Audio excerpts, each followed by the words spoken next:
Leo, so today we are doing the third condition.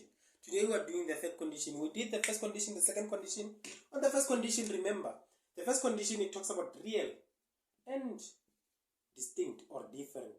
Distinct values. Real and distinct values, where in M1 is equals to alpha and M2, or M2 is equals to beta, right?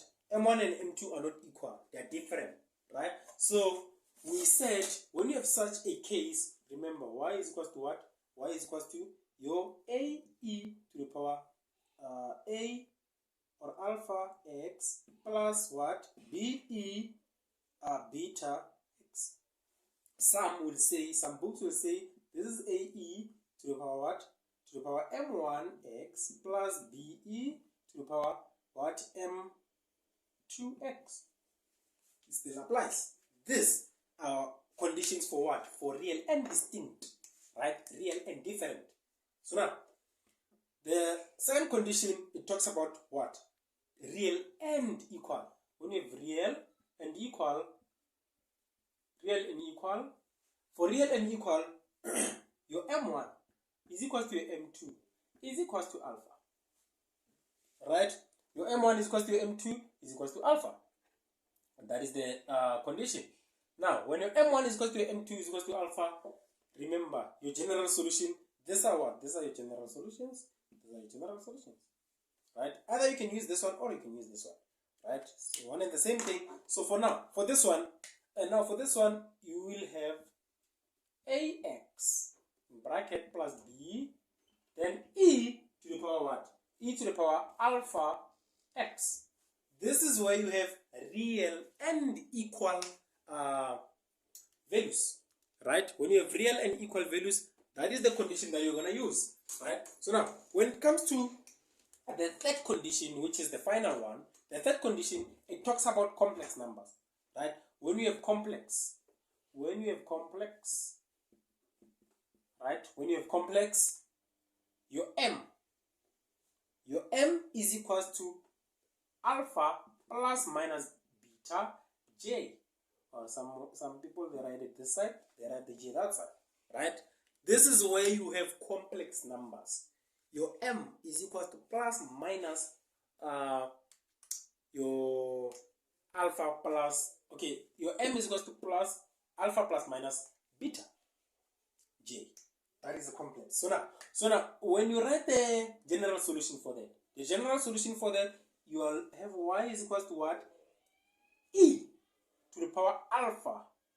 Don't make mistakes and mix alpha and beta, right? Don't make mistakes and mix alpha and beta. E alpha in bracket A cos of beta x plus B sine of what? Sine of beta x. Don't make mistake and swap beta and alpha in this case. Don't make that mistake, right? Because if you make that mistake, then you are out.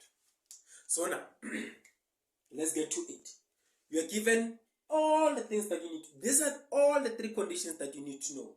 If you know this condition, when you have two that are different, just know this is my general solution. This is the equation of the general solution. If they are equal, this is the general. These two things are different, right? These two things are very different. So don't make mistake and use them. Use this one here, because if you do that, then you are out. Okay, let's try to answer this question. Let's see this here. Where's there? Those are the conditions that you need to know. Know them like you know yourself. Then you won't have problems with second order differential equations. Now let's get to it. They say solve the differential equation dy over dx squared, or d squared y over dx squared plus 6 dy over dx plus 13. This is equal to what? 0, right? When x is equal to 0, y should be 3 and dy over dx should be 7. Right? So now, the first thing that you need to know, the first thing that you need to do, you need to say auxiliary equations. right? Auxiliary equation. So for my auxiliary equation, I'll have, because here it's represented by 1, it means I have m squared plus 6m plus 13. This is equal to 0. This is there. Now, can I factorize this? I don't think I'll be able to factorize that. But I think I can use what you call, I think I can use the quadratic formula. I think I can use the quadratic formula. It says m is equal to what? Minus b plus minus square root of b squared minus 4ac. All divided by 2a. Right? In this case, my b is represented by what? By 6. So I have negative 6 plus minus square root of what? 6 squared minus 4 into 1 multiplied by 13. This is all over what? 2 into 1. Right? So this is my m. M is equal to what? Negative 6 plus minus square root of 36 squared.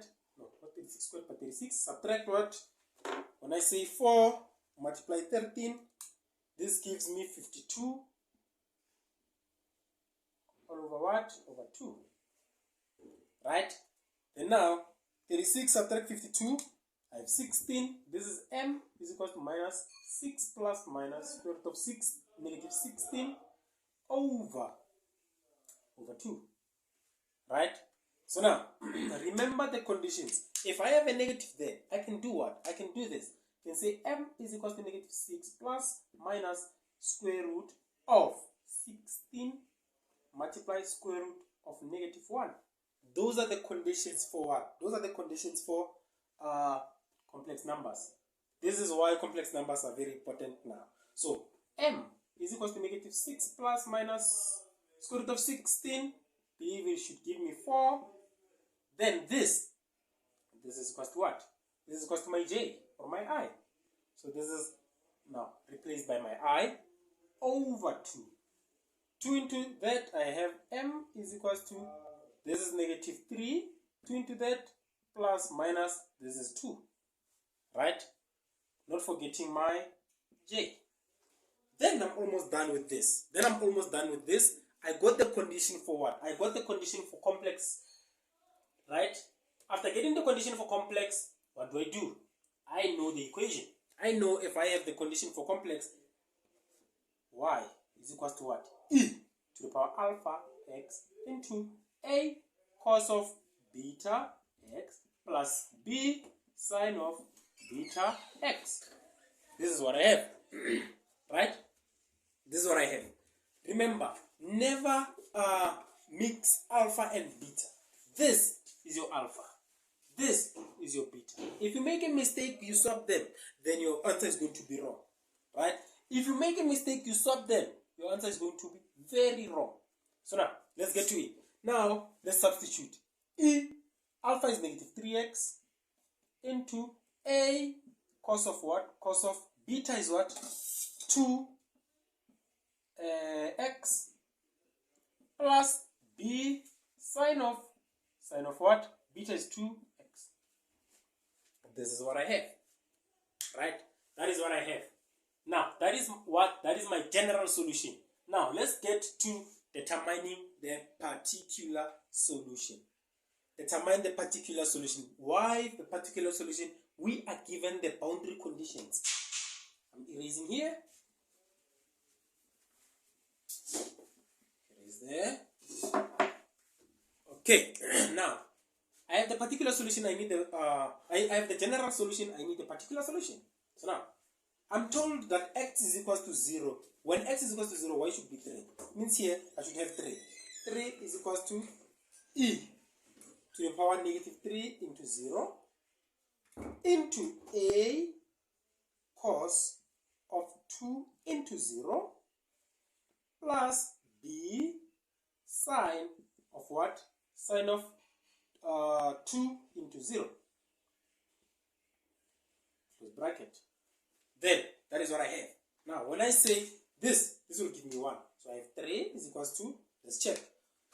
What is cos of 0? Cos of 0 should give me 1. So now, it means I have a. Sine of 0 is 0. Right? Sine of 0 is 0. It means my A should be equals to 3. Therefore, A is equals to 3. Therefore, A is equals to 3. So now, we got the value of A. We need the value of B so that we can write the proper particular solution. Right? We need the value of B. But we are told that dy over dx is equal to 7. It means we need to differentiate.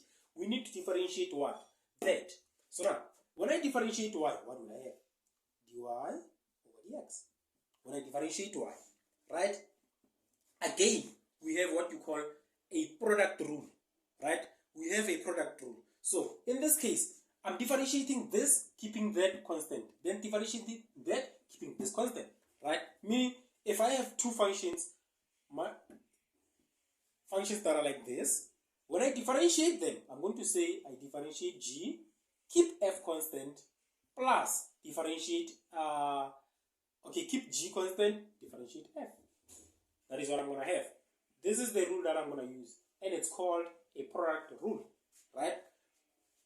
When I differentiate this, I'll have negative 3 e to the power negative 3x, right? Into, what do I keep constant? I keep constant what? A cos of beta, not beta, but 2x plus what? Plus b sine of 2x, right?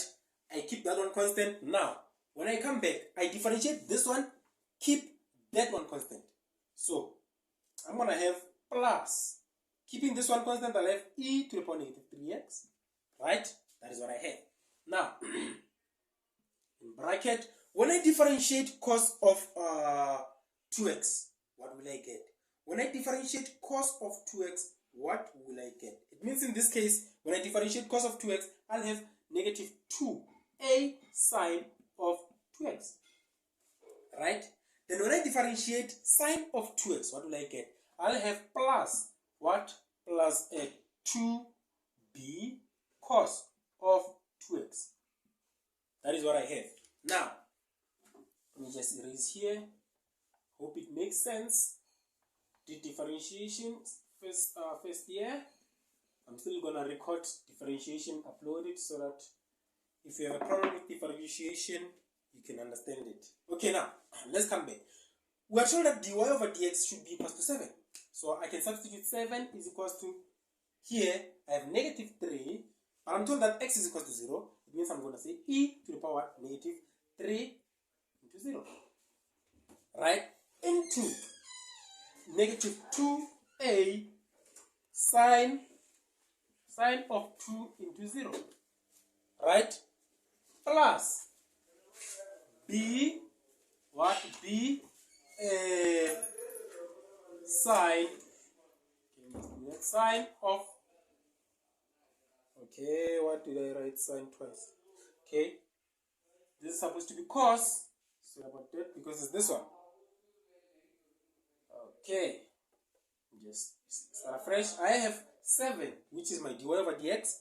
This is equals to negative 3 e to the power negative 3 into 0, right? This part I'll have into a cos of 2 into 0 plus b. B with it's b, what? B sine of 2 into 0, this bracket, plus e to the power negative 3 into 0 into negative 2a sine of 2 into 0 plus 2b cos of 2 into 0. That is what I have.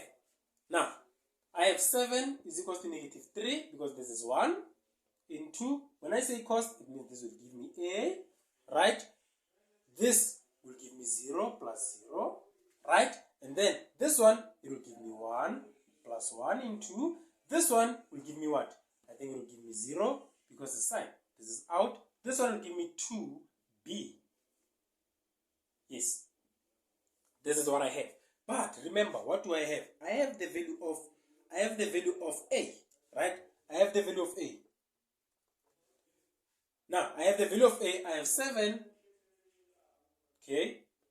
This is equals to negative 3 into, what is A? We got 3, I think, yes, 3. Plus 2b. This is what I have. When I multiply this and this, what do I get? I think I'm going to get negative 9. 7 is equal to negative 9 plus 2b. Take this to the other side, 7 plus 9 is equal to 2b. Then this is what? 7 plus 9, I think it's 16. So let's make sure. Yes, 16. This is equal to 2b. Divide by 2, divide by 2. Therefore, b is equal to 8. Therefore, b is equal to 8. I got the value of a, I got the value of b. Now, I need to rewrite get my particular solution. I need to write my particular solution. Right? Remember, what did we have? We have y is equals to what? Y is equals to e to the power negative 3x into a cos of 2x plus b sine of 2x. This is what we had. Now, my particular solution will be y is equals to what? Y is equals to, you can just say yp if you like, just to for the lecture to see that it's a particular solution. A, I got 3 cos of 2x plus 8 sine of 2x. This is a particular solution. I hope you like our content. Make sure to subscribe. Make sure to share the content with your friends.